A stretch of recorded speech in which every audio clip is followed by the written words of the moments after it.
Future indefinite tense के बारे में सबसे पहले तो ये चीज ध्यान में रखें कि इसको कुछ लिंग्विस्ट जो है ना वो प्रॉपर टेंस नहीं मानते। ठीक है, वो इसको टेंस नहीं कहते हैं, वो इसको कहते हैं बेटा टाइम। ठीक है, और टेंस की अगर आप बेसिक डेफिनेशन में जाए ना तो टेंस बेटा बेसिकली कॉम्बिनेशन होता है टाइम और एक्टिविटी का।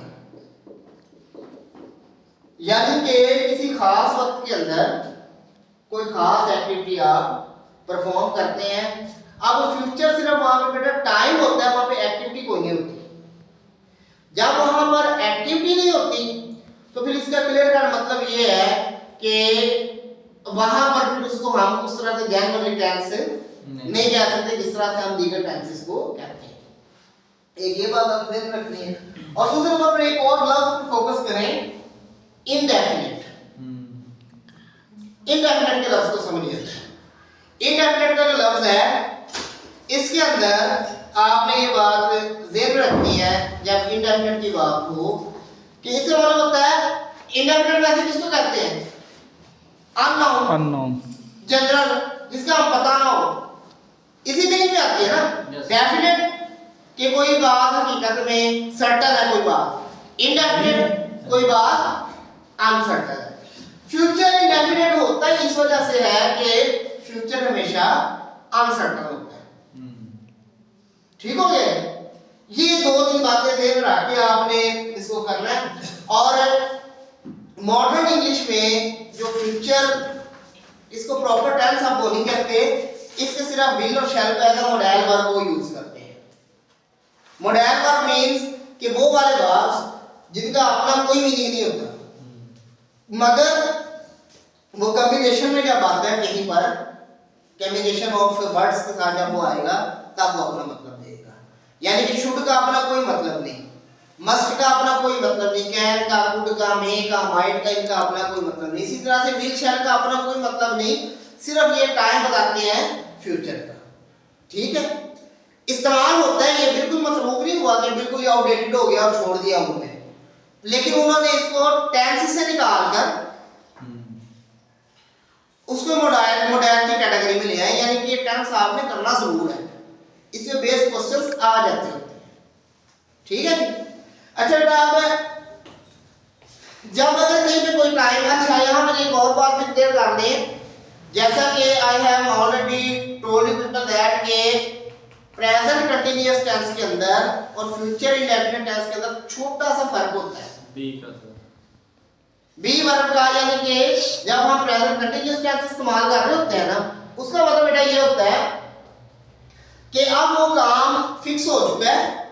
फ्यूचर कंटीन्यूअस नहीं आएगा, मैं प्रेजेंट की बात कर रहा हूं। प्रेजेंट कंटीन्यूअस में जब हम फ्यूचर कंटीन्यूअस बताते हैं ना, फ्यूचर प्रेजेंट कंटीन्यूअस फ्यूचर को बता सकते हैं कि I am going to teach this,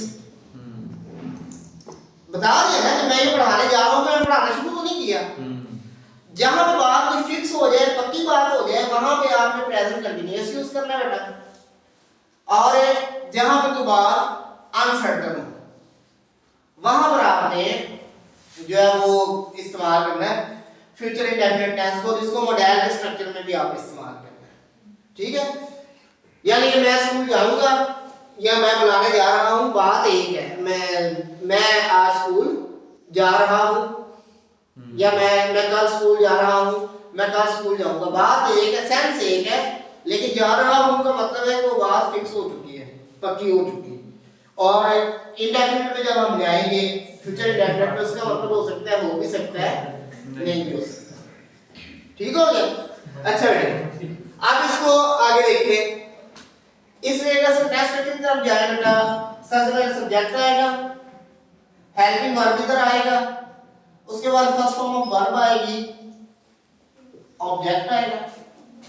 जब इसको हम नेगेटिव में लेके जाएंगे, ये बहुत आसान और सौखा टेंस है। सब्जेक्ट आएगा, हेल्पिंग वर्ब आएगा, फिर उसके बाद नॉट आएगा, फिर उसके बाद फर्स्ट फॉर्म ऑफ वर्ब आएगी और ऑब्जेक्ट आएगा। हो गया चेक? ठीक है। उसके बाद फिर उसके बाद बेटा अगली जो चीज होगी, हेल्पिंग वर्ब आ जाएगा, सब्जेक्ट आ जाएगा, फर्स्ट फॉर्म में वर्ब आ जाएगी और ऑब्जेक्ट आ जाएगा इंक्लूडिंग क्वेश्चन मार्क। अब इसमें हेल्पिंग वर्ब भी होंगे बेटा।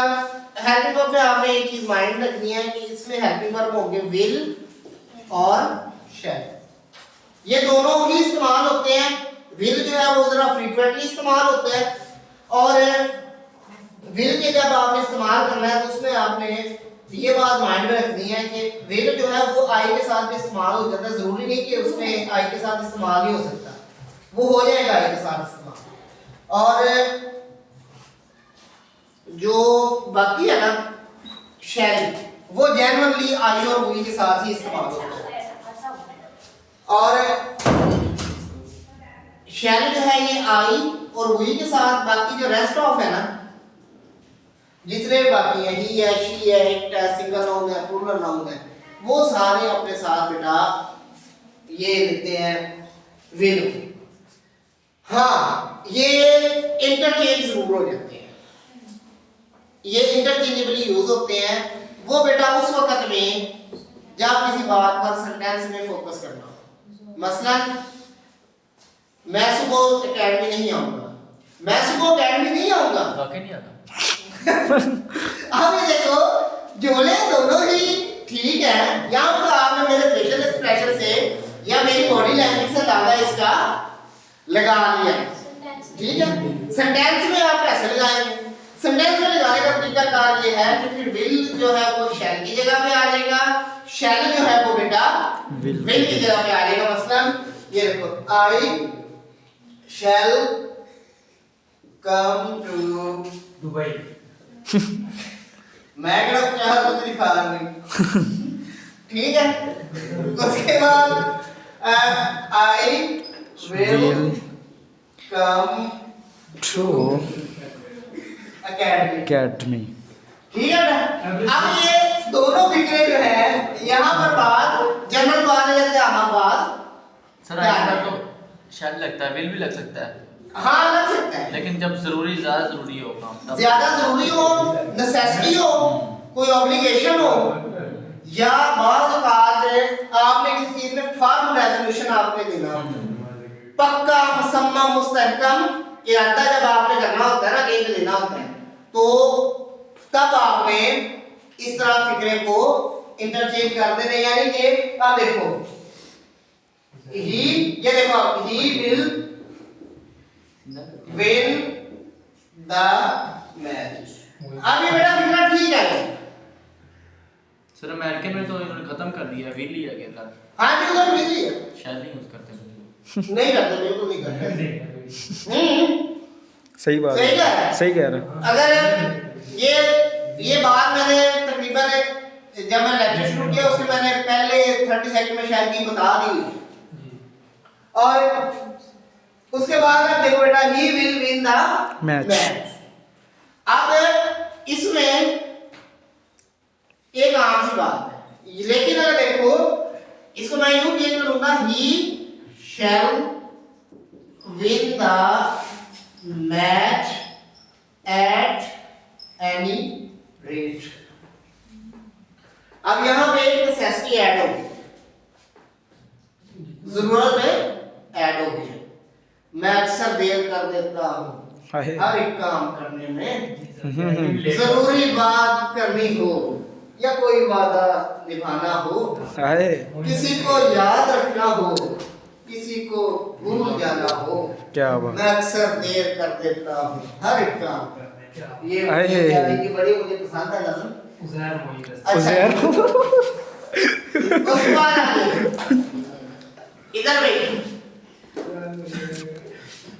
अब इसे एक नेगेटिव को देख लेते हैं और उसके बाद फिर इंट्रोगेटिव को देखेंगे। नेगेटिव में नेगेटिव जुमला देगा आपस, कोई सा नेगेटिव जुमला। Sir everything will be fine, will not be fine.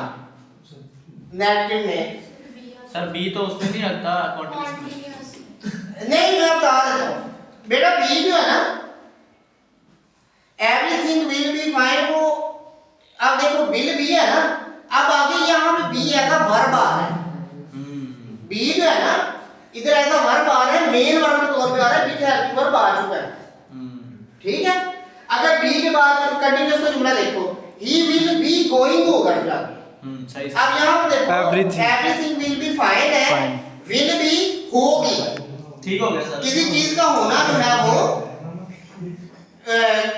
B से हम जाहिर कर सकते हैं एक बार, और आगे फाइन है यानी कि ए के एडजेक्टिव या एडवर्ब आया हुआ है, तो ये इस तरह से जुमला आ सकता है।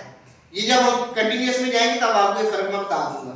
और जब हम इसका पैसिव वॉइस में आएंगे ना, जब हम इसके पैसिव वॉइस बनाएंगे तब विल बी जो है वो इसके साथ आना शुरू हो जाएगा, इसी के साथ।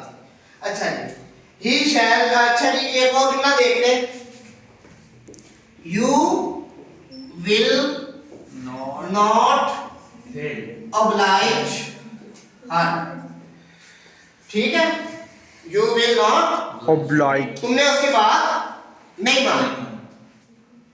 ठीक है, वो बात होती है ये उस सेंस में। अच्छा, उसके बाद आगे देखो, interrogative आप तुमने एक और भी देखी होगी, बात हम कहीं में एप्लीकेशन वगैरह लिख रहे हो ना, एडवर्टाइजमेंट आई हो, तो वहां पे लिखा होता है incompleted applications will not be considered.